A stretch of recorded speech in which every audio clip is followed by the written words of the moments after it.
ഒരമ്മയുടെ കരുത്തിന്റെയും പ്രതീക്ഷയുടെയും ത്യാഗത്തിന്റെയും ഫലമായി വളർന്നു വന്ന ഒരു മകൻ, ആ മകനെയും ആ അമ്മയെയും ചേർത്ത് പിടിച്ചുകൊണ്ട് ജനസാഗരത്തിന് നടുവിൽ നിന്നുകൊണ്ട് അതിവൈകാരികമാക്കുകയാണ് കോൺഗ്രസിന്റെ യുവ പോരാളി ഷാഫി പറമ്പിൽ. ആ മകൻ മറ്റാരുമല്ല, യൂത്ത് കോൺഗ്രസ് സംസ്ഥാന പ്രസിഡന്റായ OJ ജനീഷാണ്. കഷ്ടത നിറഞ്ഞ ജീവിത സാഹചര്യങ്ങളെ മറികടന്ന തൊഴിലുറപ്പിന് പോയി മകനെ പോറ്റിയ അമ്മയുടെ മകൻ ഇന്നിപ്പോൾ അഡ്വക്കേറ്റ് ജനീഷായി കൊടുങ്ങല്ലൂർ നിയമസഭാ മണ്ഡലത്തിൽ സ്ഥാനാർത്ഥിയായി മത്സരിക്കുന്നു. ജനീഷ് എന്ന ചെറുപ്പക്കാരന്റെ ഒപ്പം കൊടുങ്ങല്ലൂർ ഒന്നിച്ചു കൂടുകയാണ്. പാതിരാത്രിയെന്നോ പകലെന്നോ ഇല്ലാതെ പ്രായഭേദമന്യേ ജനങ്ങളൊപ്പം ചേരുകയാണ്. അവിടേക്ക് കോൺഗ്രസിന്റെ സുൽത്താൻ ഷാഫി പറമ്പിൽ കൂടി വന്നപ്പോൾ ആവേശ കടലിരമ്പി. ആ ജനസാഗരത്തിന്റെ നടുക്കു നിന്ന് ജനീഷിന്റെ അമ്മയെ ചേർത്ത് നിർത്തി ഷാഫി പറയുന്ന വാക്കുകൾ നമുക്കൊന്ന് കേൾക്കാം. ജനീഷ് പഠിക്കുന്ന കാലത്ത് അച്ഛനില്ലാത്ത വീട്ടിലെ മുതിർന്ന ആൺകുട്ടി പഠിക്കുമ്പോൾ പലപ്പോഴും ആലോചിക്കാറുണ്ടാവും, അവൻ പഠിച്ചൊന്ന് വളർന്നൊന്ന് പെട്ടെന്നൊന്ന് വലുതായി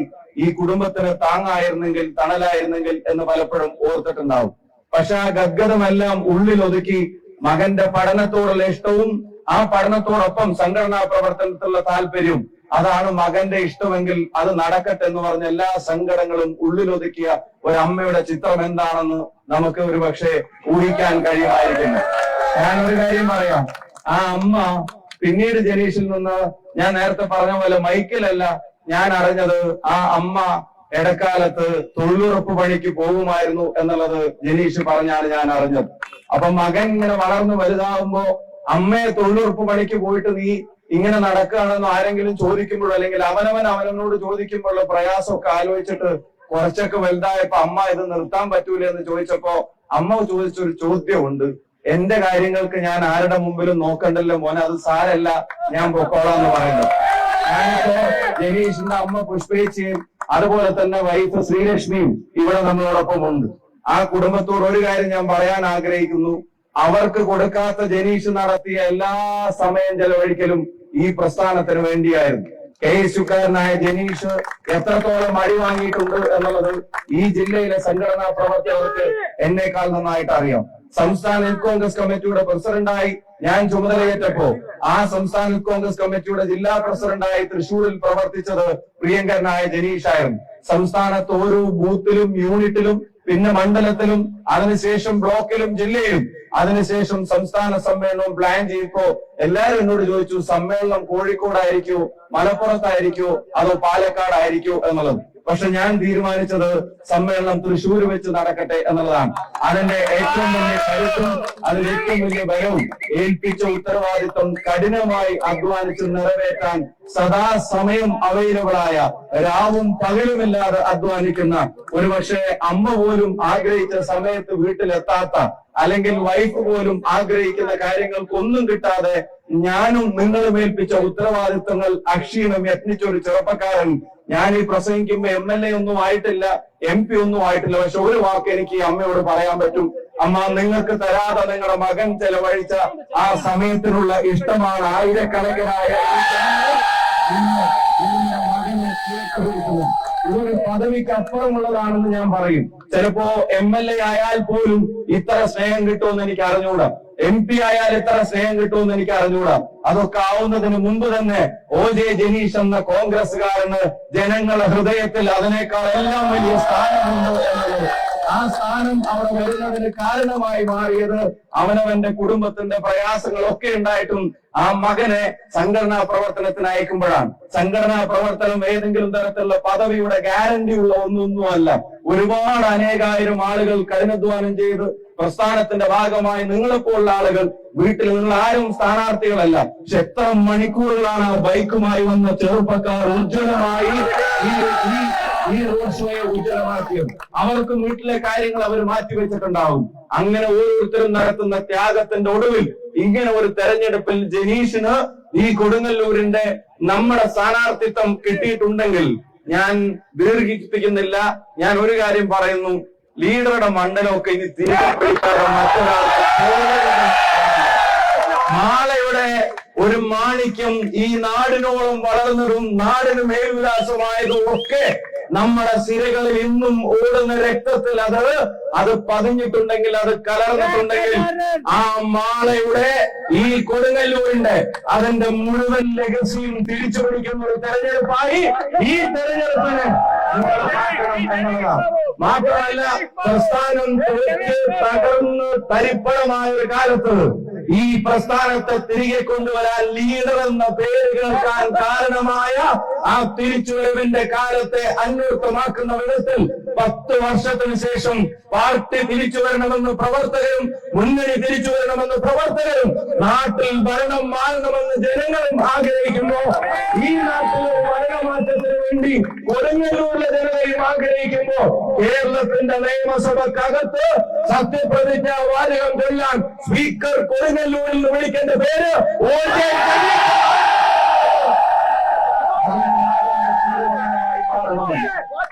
ഈ നാട് അത് ആഗ്രഹിക്കുന്നുണ്ട്. ഈ നാട് അത് ആഗ്രഹിക്കുന്നുണ്ട്. ഈ നാടെ അതാഗ്രഹിക്കുന്നു. ദേവി ഇത് നിങ്ങൾ അത് നടത്തി തരണമെന്ന് വിനീതമായി ഞാൻ അഭ്യർത്ഥിക്കുക. ഇനി ഒരു കാര്യം, ഇത് ആവേശമാണ്. ഇത് ആവേശത്തിന്റെ പരകോടിയിലാണ് ഞാനും നിങ്ങളും ഒക്കെ. പക്ഷെ എനിക്ക് അതിന്റെ അടുത്തൊരു കാര്യം പറയാനും, ഈ ആവേശം ഈ മാള ജംഗ്ഷനിൽ നിന്ന് ലൈറ്റ് ഓഫ് ചെയ്ത് പോകുമ്പോ പിരിഞ്ഞു പോവേണ്ട ഒന്നല്ല. ഒരു പൊടിക്കിത് കുറയാൻ പാടില്ല, ഒരു പൊടിക്കിത് ചോരാൻ പാടില്ല. ഈ ആവേശം നിങ്ങൾ ഇനി കാണിക്കേണ്ടത് അത് നിങ്ങളുടെ ബൂത്തുകളിലാണ് എന്നുള്ളത് ഞാൻ ഓർമ്മപ്പെടുത്തുന്നു. എനിക്ക് ഏറ്റവും വലിയ കയ്യടി നിങ്ങൾ പറയേണ്ടത് അതിനാണ്. നിങ്ങൾ ഈ ബൂത്തുകളിലേക്ക് ഇതിനെ കൊണ്ടുപോകുന്നത് പോലെ അവിടെയുള്ള എല്ലാവരും ബൂത്തിൽ ഈ ആവേശം ചോരാതെ കാക്കുമോ?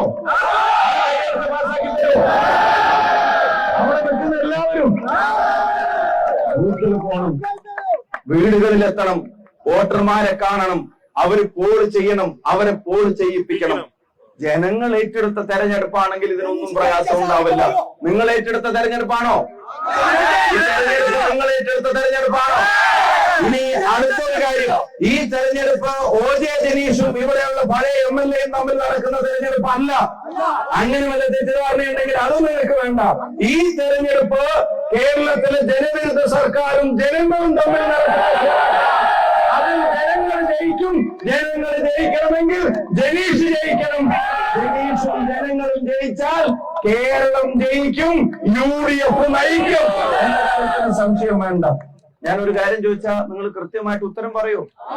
ഈ നാട്ടിലെ മുഴുവൻ വനിതകൾക്ക്, സഹോദരങ്ങൾക്ക്, സഹപ്രവർത്തകർക്ക്, സഹോദരിമാർക്ക്, അവർക്കെല്ലാവർക്കും KSRTC ബസ്സിൽ സൗജന്യമായ യാത്ര ഉറപ്പുവരുത്താൻ പോകുന്ന മുന്നണിയുടെ പേരെന്താ? ഈ നാട്ടിൽ കോളേജിൽ പഠിക്കാൻ പോകുന്ന പെൺകുട്ടികൾക്ക്, സർക്കാർ എയ്ഡഡ് കോളേജുകളിലൊക്കെ പഠിക്കാൻ പോകുന്ന പെൺകുട്ടികൾക്ക് 1000 രൂപ വെച്ച് അവരുടെ കുഞ്ഞു ചെലവുകൾക്ക് മാസം അവരുടെ അക്കൗണ്ടിൽ വരുമെന്ന് ഉറപ്പ് പറയുന്ന മുന്നണിയുടെ പേരെന്താ? ഈ നാട്ടിൽ ജോലി ആവശ്യാർത്ഥം ചെറുപ്പക്കാർ നാടുവിടാൻ ആഗ്രഹിക്കുമ്പോ, വേണ്ട നിങ്ങൾക്ക് സ്വപ്നങ്ങൾ ഉണ്ടെങ്കിൽ അത് പൂർത്തീകരിക്കാൻ ഇവിടെ തന്നെ നിൽക്കാൻ കഴിയാവുന്ന സഹായം ചെയ്യാമെന്ന് പറഞ്ഞ് 5 ലക്ഷം രൂപ വരെയുള്ള ഈ സൗജന്യമായ പലിശരഹിതമായ വായ്പ അവർക്ക് കൊടുക്കാൻ പോകുന്ന മുന്നണിയുടെ പേരേതാ? നമ്മുടെ മുതിർന്ന പ്രായമായവരുടെ നമ്മുടെ എല്ലാമായവരുടെ പെൻഷൻ അത് 3000 ആക്കാൻ പോകുന്ന മുന്നണിയുടെ പേരെന്താ? അവർക്ക് പ്രത്യേകമായ വകുപ്പ് രൂപീകരിക്കാൻ പോകുന്ന മുന്നണിയുടെ പേരെന്താ? ഇവിടെ ജയിക്കാൻ പോകുന്ന മുന്നണിയുടെ പേരെന്താ? ഒരു കാര്യം കൂടെ പറയട്ടെ. ഈ നാട്ടിലെ ഏത് സാധാരണക്കാരനും ഒരു പ്രതിസന്ധി വരുമ്പോ സാറേന്ന് പോലും വിളിക്കാതെ പേര് നീട്ടി വിളിക്കാൻ പറ്റുമായിരുന്ന ഒരാൾ ഈ നാട്ടിലുണ്ടായിരുന്നു. ഈ നാടിന്റെ ഭരണാധികാരിയായിരുന്നു, ഈ നാടിന്റെ മുഖ്യമന്ത്രിയായിരുന്നു. അങ്ങനെ നീട്ടി വിളിച്ച വീട്ടിൽ പോയി പറയണമെന്നൊന്നും അദ്ദേഹം 2ാം ക്ലാസ്സിൽ പഠിക്കുന്ന ശിവാനിക്ക് പോലും ഉമ്മൻചാണ്ടി എന്ന് നേരിട്ട് നീട്ടി വിളിക്കാവുന്ന ആ ഉമ്മൻചാണ്ടി ചികിത്സക്ക് പ്രയാസം അനുഭവിക്കുന്ന പാവപ്പെട്ടവർക്ക് 25 ലക്ഷം രൂപ വരെയുള്ള ചികിത്സയുടെ കാര്യങ്ങൾ അത് നോക്കാനുള്ള പദ്ധതികൾ നടപ്പിലാക്കാൻ പോകുന്ന മുന്നണിയുടെ പേരെന്താ? ഞാൻ ഒരു കാര്യം നെഞ്ചിൽ കൈവച്ച് പറയുന്നു, ആ ഉമ്മൻചാണ്ടി സാർ ഇന്ന് ജീവനോടെ ഉണ്ടായിരുന്നെങ്കിൽ ഒരുപക്ഷെ ഈ തെരഞ്ഞെടുപ്പിന്റെ ഇടവേളകളിൽ എപ്പോഴെങ്കിലും ആ ദിവസങ്ങളിൽ എപ്പോഴെങ്കിലും ഇവിടെ വന്ന് ഇവിടെ ആര് മത്സരിച്ചിരുന്നെങ്കിലും ഈ കൈകൾ ഇങ്ങനെ ചേർത്ത് പിടിച്ചിട്ട് ജനീഷിനെ നോക്കിക്കോണേ എന്ന് എല്ലാ മാളക്കാരോടും പറയുമായിരുന്നു, എല്ലാ തിരുവനന്തപുരക്കാരോടും പറയുമായിരുന്നു. അവരെല്ലാവരും ആഗ്രഹിക്കുന്ന ഒരു വിജയം ടീം ഇവിടുന്ന് നിങ്ങൾ ഉണ്ടാക്കി തരുമെന്നുള്ള പ്രതീക്ഷയിലാണ് ഞങ്ങൾ ഇവിടുന്ന് ഇപ്പൊ തൽക്കാലത്തേക്ക് പോകുന്നത്. ജനീഷിനെ MLA ആവാനും ഭരണം ഈ നാട്ടിൽ UDF തിരിച്ചു പിടിക്കുന്നതും അതിന്റെ ശേഷം നിങ്ങൾ ജനീഷിന് കൊടുക്കുന്ന സ്വീകരണ യോഗത്തിൽ എന്നെ വിളിക്കുവോ? ഉറപ്പായിട്ട് വിളിക്കുവോ? അതിനൊക്കെ വേണമെങ്കിൽ നിങ്ങൾ വിളിച്ചാൽ വരും. അതിനൊക്കെ വേണമെങ്കിൽ ഞാൻ അവസാനിപ്പിക്കുകയാണ്. എനിക്കിനി അടുത്തത് പോവാനുള്ളത് ഉണ്ണിയാടൻ ചേട്ടന്റെ സ്ഥലത്തുമാണ്. അവിടുത്തെ പരിചയക്കാരോടൊക്കെ പറയണം, പുള്ളി ഇരിഞ്ഞാലക്കുടയിൽ പുള്ളിയുടെ ചിഹ്നമായ ഓട്ടോ അത് ഇരിഞ്ഞാലക്കുടയിൽ നിൽക്കരുത്, അതങ്ങ് തിരുവനന്തപുരത്ത് എത്തണം എന്നുള്ളത് അത് നിങ്ങൾ എല്ലാവരും ഉറപ്പുവരുത്തണം. അദ്ദേഹത്തിന്റെ കുടുംബസംഘമുണ്ട്, മൈക്ക് ഓഫാക്കുന്നതിന്റെ മുമ്പ് എത്താൻ പറ്റുമോ നോക്കട്ടെ. അതിനുശേഷം കയ്പമംഗലത്ത് ഒരു കുടുംബസംഘമുണ്ട്, മൈക്ക് ഓഫാക്കുന്നതിന്റെ മുമ്പ് എത്തൂല, ആളുകൾ പോകുന്നതിന്റെ മുമ്പ് എത്താൻ പറ്റുമോ നോക്കട്ടെ. അതുകൊണ്ട് ഞാൻ അവസാനിപ്പിക്കുകയാണ്. നിങ്ങൾ കൈകൂപ്പിക്കൊണ്ട് പറയുന്ന ഈ മണ്ഡലം നിങ്ങൾ തിരികെ പിടിക്കണം. ഈ കൊടുങ്ങല്ലൂരിലൊന്നും UDF അല്ലാതെ മറ്റൊരു MLA ഉണ്ടാവാൻ പാടില്ല. അത് നാടിന്റെ തീരുമാനമായി മാറണം. പ്രിയപ്പെട്ടവർക്ക് എല്ലാവർക്കും സ്നേഹാഭിവാദ്യങ്ങൾ നേരുന്നു, എല്ലാവിധ സ്നേഹാശംസകളും നേരുന്നു. ഇന്നത്തെ ഈ പരിപാടി ഉജ്ജ്വലമാക്കിയ എല്ലാവർക്കും 1000 അഭിവാദ്യങ്ങൾ. നന്ദി, നമസ്കാരം. ജയ് ഹിന്ദ്, ജയ് UDF.